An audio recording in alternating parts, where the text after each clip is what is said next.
Hello, art historians, and welcome to our second part. Actually, this would technically be our third part of Roman art because we started with the Etruscans and then we moved into the time that Rome was a republic. And now we're going to start to see what happens to the art as Rome moves from being a republic to being an empire. And it's important to remember that before Rome will have an emperor, they will be an empire first. And that's going to cause a little bit of conflict as somebody tries to step up and actually take the title of being an emperor. So Rome, as we mentioned, decided after they removed the Etruscan kings that they were no longer going to be a monarchy. They were going to be a democratic republic, kind of taking that idea from the Greeks. And they were not going to have an emperor. That was a huge part of this. But the more powerful that Rome became, the more they started to actually expand out and conquer not only the Italian peninsula itself, so basically all of the leg and the boot itself, but then they started to move into taking over areas that weren't necessarily Italian, even though Italy isn't really Italy just yet. So one of the first enemies that they encounter as they start moving outside of Rome and Italy is going to be Carthage, which has this great trading post empire in the Mediterranean Sea. So they go into a series of Punic Wars, three of them actually, where they end up defeating Carthage. And by defeating Carthage, they take over Spain and basically North Africa. So this kind of gives them the taste of, well, now that we have new borders, we have new enemies. So we need to keep on expanding. And over time, we start to see the rise of some really incredible military generals. And one of those is going to be Julius Caesar, who is known and gains great fame for actually helping to defeat the Gauls. I remember we talked about those when we were talking about Pergamon and the fact that Pergamon kind of became the new Athens, and that Pergamon in Turkey, which was kind of a Greek city-state, was really critical in helping to fight against the Gauls, which we would today know as the area north of Italy, so around a little bit of France and a little bit of Germany, but mostly Germany. So what's going to start to happen is, as this empire expands out, the art is going to change a little bit with it. And that really is mainly because of the people who will become the key players in the empire. So Julius Caesar, for example, starts off as a senator, and he's also a military general. So after he is done with his military career, he steps into being a member of the Senate. As a member of the Senate, he works his way up to becoming a consul. But what's really unique about this is Rome had two consuls who were kind of like consulting with each other on major decisions. It was kind of a checks and balances idea. There had never been two of them. But because of Julius Caesar, he actually convinces them that there needs to be three of them. And then over time, there starts a power struggle between these three different consuls. So what's going to happen is it starts almost a little bit of a civil war where Julius Caesar ends up becoming not only the victor of that civil war, but also the dictator of Rome. So basically what could happen is in Rome, if there was a time of chaos, a person could be given sole power of dictator powers, which obviously dictator has a very, very bad connotation today. But dictator back then actually just meant somebody who dictates what to do without consulting the Senate for 6 months is when they had that power. Well, Julius Caesar was given, he did such a good job that he was given that title, dictator for life.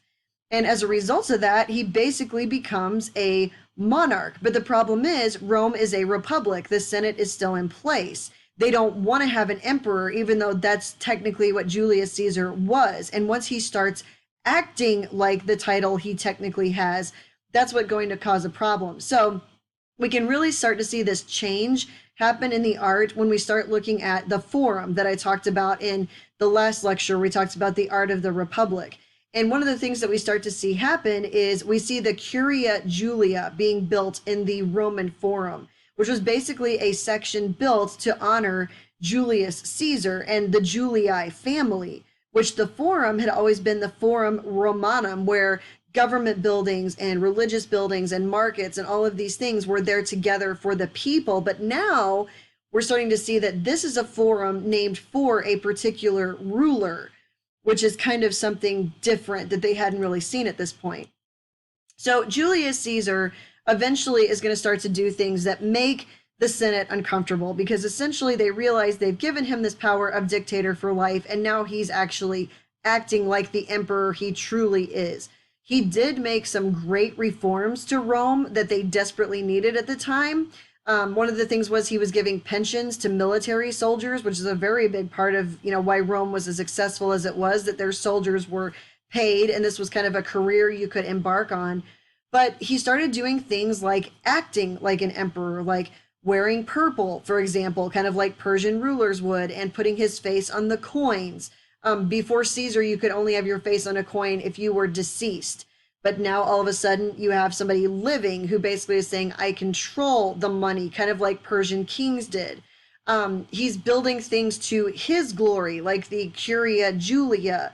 And this was kind of a problem. They were an empire, but Rome didn't want an emperor. But Julius Caesar was acting like it, which is why he ends up getting assassinated by the members of the Senate.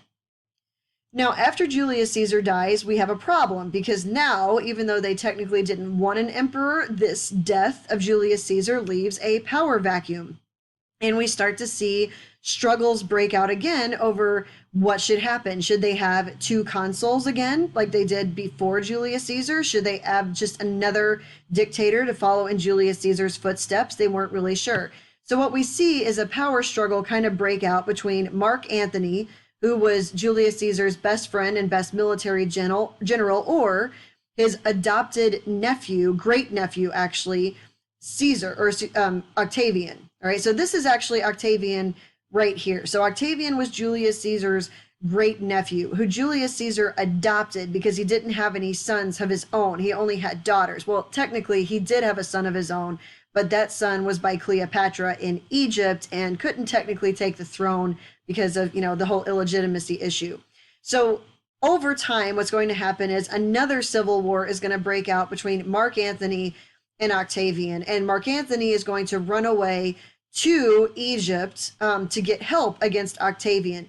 Fun fact, Mark Antony was married to Octavian's sister, Octavia, which Octavian had arranged as kind of a peace offering between the two of them. But Mark Antony was actually in love with Octavian's mother, who he also had a relationship with. So when Mark Antony runs off to Egypt and decides to have an affair with Cleopatra, with whom he has three children, actually, one son and two twins, a boy and a girl, this really upsets, obviously, the women in Octavian's life and kind of gives him an even more reason to go after Mark Antony and Cleopatra.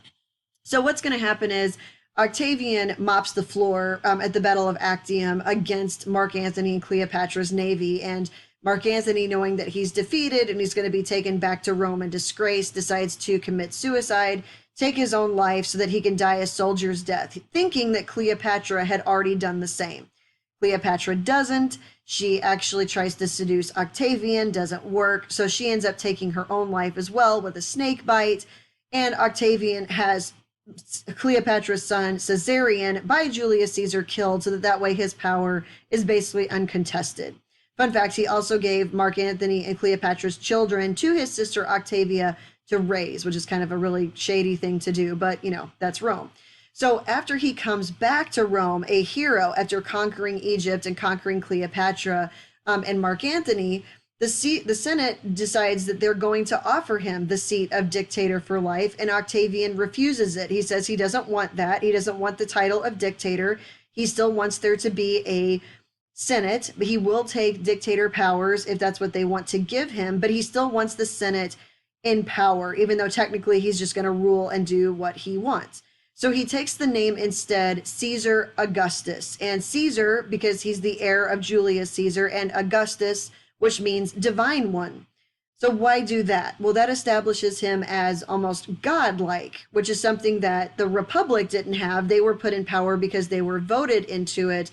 But now we see this adoption of the idea of divine right, where this guy gets the right to rule because he's blessed by the gods. And all of a sudden, we're going to see the art change under Octavian and his descendants as he tries to establish himself as a divine ruler. And we can see this here in the statue of Augustus of Prima Porta, because this statue would have been actually made when Octavian was much, much older. But we can start to see here, we have basically a Greek pose with a Roman twist on it. This is called the orator pose, or like a speaker pose, because as a member of the Senate, you were expected to be a good speaker. He's got a toga here, which has that wet drapery look to it. And this basically this entire statue from head to toe is propaganda, which we are going to look at. And you can see right down here at the bottom, this baby, which was a Cupid, because the Julii family, which he was a part of, claimed to be descendants from Cupid and from the gods. So kind of giving God's blessing to this. All right. So we are going to look very closely at an assignment that you're going to do on the Augusta Suprema Porta, how this work of art is propaganda from head to toe. So everything about this, and you guys are again going to do a flip grid on this, all right, is Octavian is trying to play both sides of the politics in Rome. He's trying to show people that yes, he's young and yes, he has new ideas, but he's also very much a conservative, that he's not going to shake things up too much. So for example, from the top of his head, we have this haircut. And the haircut was actually something that was much better than the shaggy long hair that people were wearing at the time. And this haircut said, I'm responsible, I'm conservative, I'm not crazy. His face is very young and youthful and ideal, kind of like the spear bearer, bringing back that idea of idealist perfection, like he's the ideal ruler. And you can see he's almost standing in the contrapposto pose of the spear bearer, except he's not holding a spear. His words are his weapon instead. So that's that orator pose. I don't need a spear. My words are where my power comes from. He's barefoot to show that he is humble before the people. He is wearing his military breastplate, which shows that he is a good commander. And it actually has on the bas-relief of the sculpture, it has, or on his breastplate, it shows the battles and the victories that he's won. But then down here at the bottom, he has, of course, that divine presence of Cupid, showing that he is there as a divine presence and he's blessed. So you have a couple different Greek statues combined that really provided the inspiration from this. But from head to toe, it is truly a work of propaganda. He's got his toga, which shows that he is definitely a senator. But that Senate is mixed with, he's bringing the experience of a general into the Senate as well. He did something that a lot of people didn't do. He built a temple to his uncle in the Forum, and his uncle didn't want, and there were a lot of people who didn't want this to happen, but by building a temple in dedication to Caesar, he actually made Caesar almost godlike over the place that he was cremated, which means that if Caesar was a god, then so is Octavian, because he's his adopted successor. So Octavian is actually a very good ruler. He is nothing like his uncle. He's very conservative. He was very big on bringing morality back to Rome, and he wasn't as concerned with expansion as he was making Rome a better place, Rome itself, which would of course filter out and benefit the rest of the empire. So while yes, there was expansion under Octavian, it's not necessarily the focus that he was going for. One of the things that he tried to do is do things like end prostitution, end crime within the city. And he was married to one woman and he was very loyal to her, which Caesar was definitely not. So he's trying to set this great moral conduct image of himself for the rest of his people to show that if you're peaceful, that's when things can flourish. And you have what's called a golden age. And we are going to see that during the time of Caesar Augustus, who you've probably heard before if you've read the birth of Jesus, whenever they talk about in the Christian Bible, the birth of Jesus, where they say that Mary and Joseph were going to Bethlehem to register for taxes for a census because Caesar Augustus decreed it. So Caesar Augustus Octavian is actually the ruling emperor of Rome and over Jerusalem and Bethlehem when Jesus is born, to kind of give you guys a context of this. So Christianity will be born within the Roman Empire. But Octavian's rule actually begins a very peaceful time in Rome that will last long after his death, even though his descendants really, really tried to mess that up. And this 180 years of general peace is going to become known as the Pax Romana, or the Roman peace. And there's actually been entire temples dedicated to that. So for example, this is not on the 250, but it's the Ara Pacis Augustae, which is the altar of Augustan peace, which actually shows, it does have the gods on it kind of blessing this, but on the sides, it has the Senate on one side, and on the other hand, it has Caesar Augustus and his descendants just lasting and lasting and lasting, which is, yes, we still have the Senate, but my descendants will keep on ruling over this. And this actually was restored by Benito Mussolini, who is a big fan of Caesar Augustus, as you can imagine. So this is actually on the Ara Pacis Augustae, and you can see on one side, you have the members of the Senate in high relief, which would be something they got from the Greeks. And you can see that Phidias wet drapery look. So they're really kind of moving away from that Roman verism we saw with the bust of the Roman senator and kind of going back towards what Greece was doing with that idea of the ideal and perfection. And we can see on the other side of the Ara Pacis Augustae, here are, Caesar Augustus and his descendants. And, they're just going to keep going on and on and on, basically with the blessing of the gods, because this is a temple that this is on.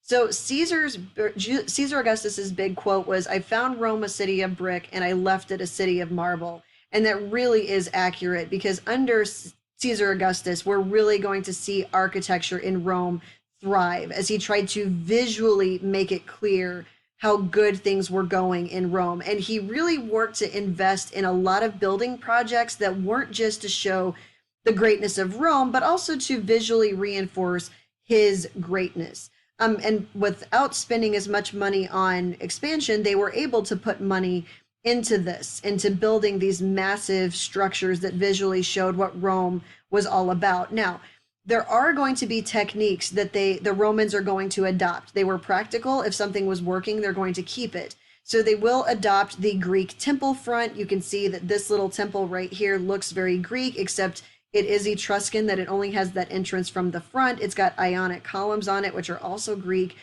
But then they're going to pick up on the Etruscan arch, because everybody credits Rome with the arch, and it really wasn't them.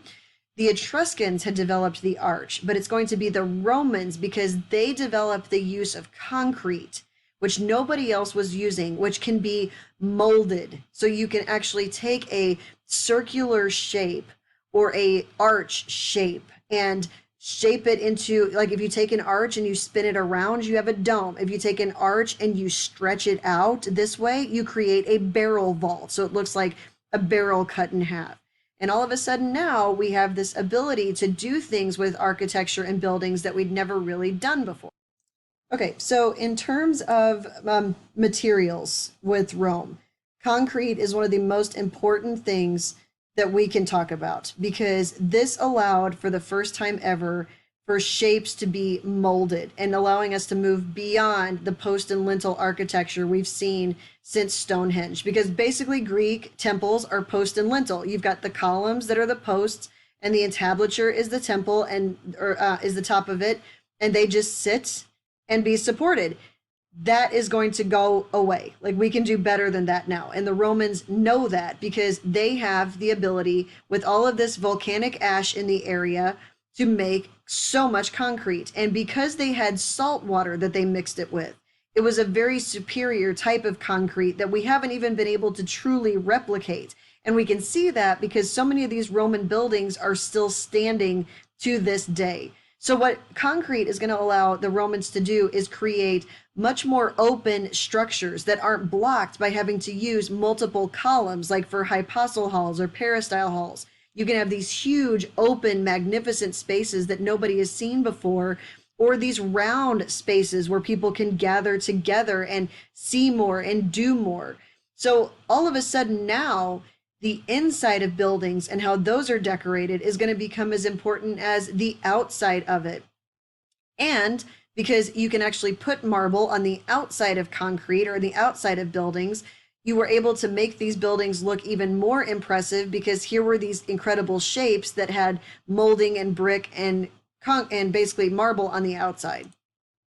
So I just think this is such a cool picture. So we hear that all roads lead to Rome because the Romans had these incredible road systems that they still run through Europe today, and you can still see them. And a large part of this was because of their adaptations in concrete, which the structural integrity of it still stands today.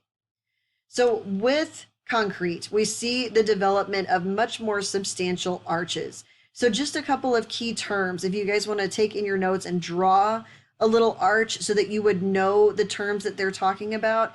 These little pieces right here that join together to create the outside of the arch are called the voussoirs. And up here at the top is the keystone, right? And you'll hear these again, right? So it wouldn't be uncommon to hear these terms later on in different times. And then down here at the bottom, that very bottom arch piece before, from where it goes from straight to arching, is called the springer.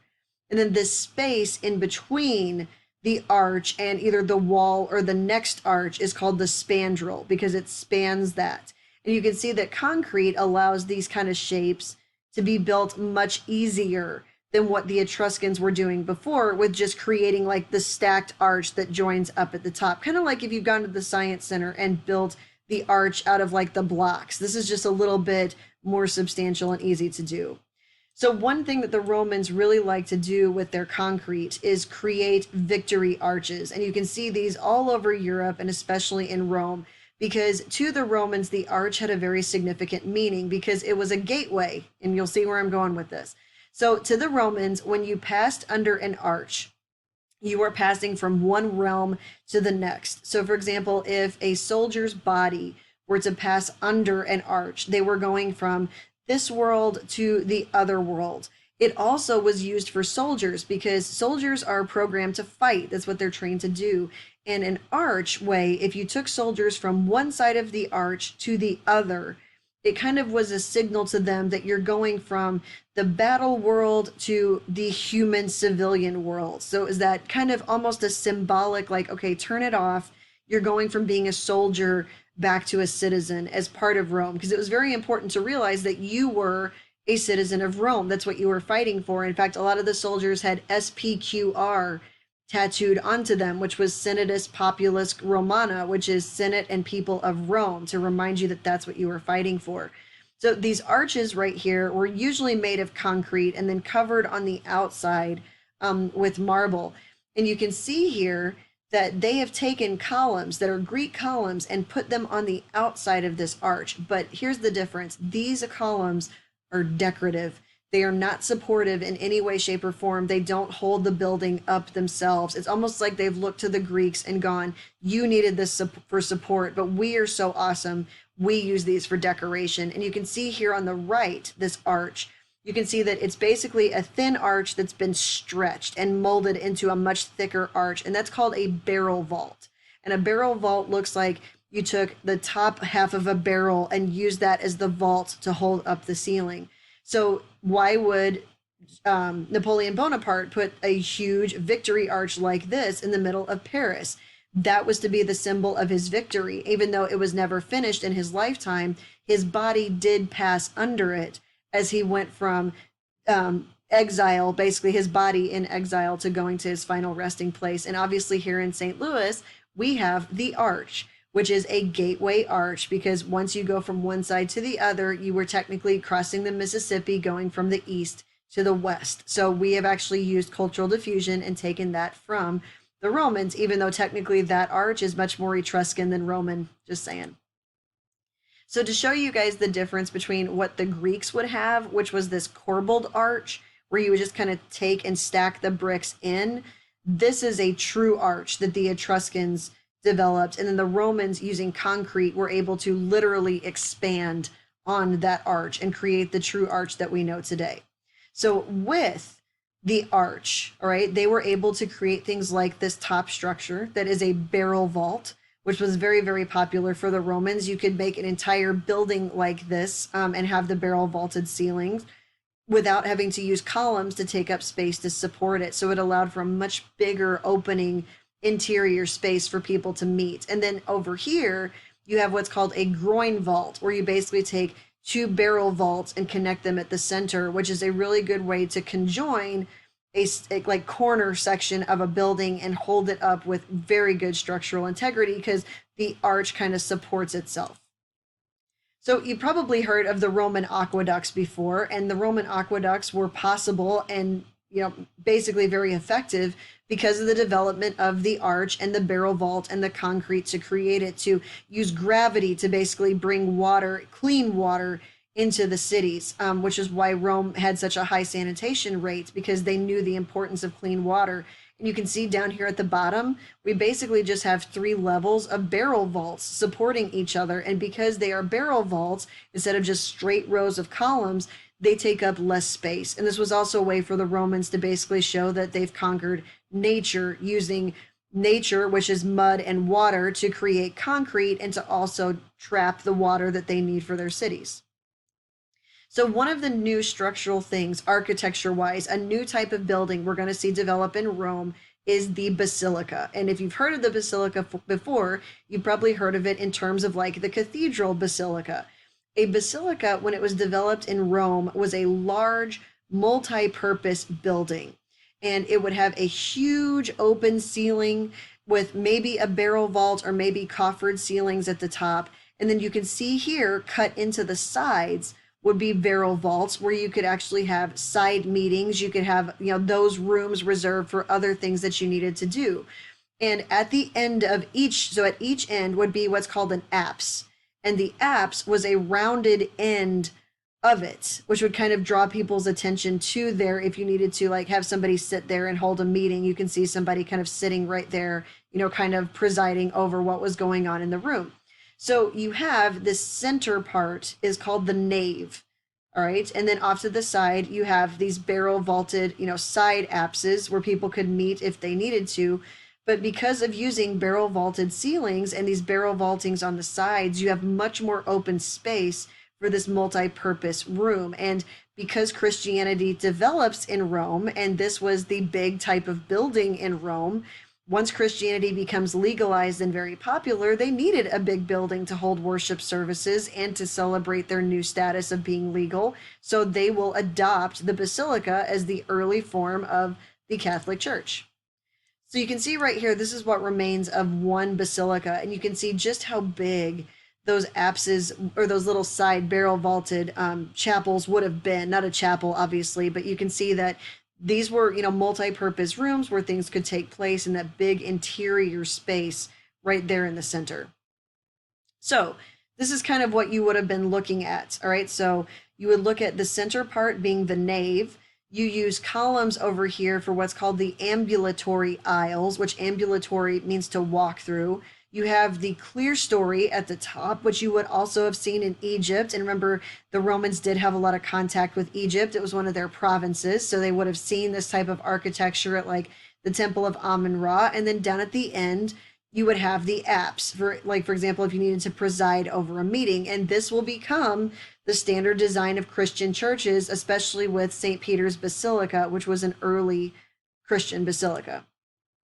So what's going to eventually happen is as architecture becomes even more important in the Roman Empire, we're going to see those ideas of the interior and exterior of a building being decorative spaces move to domestic architecture. And we're going to stop there as you are able to look at the activity on designing a Roman villa.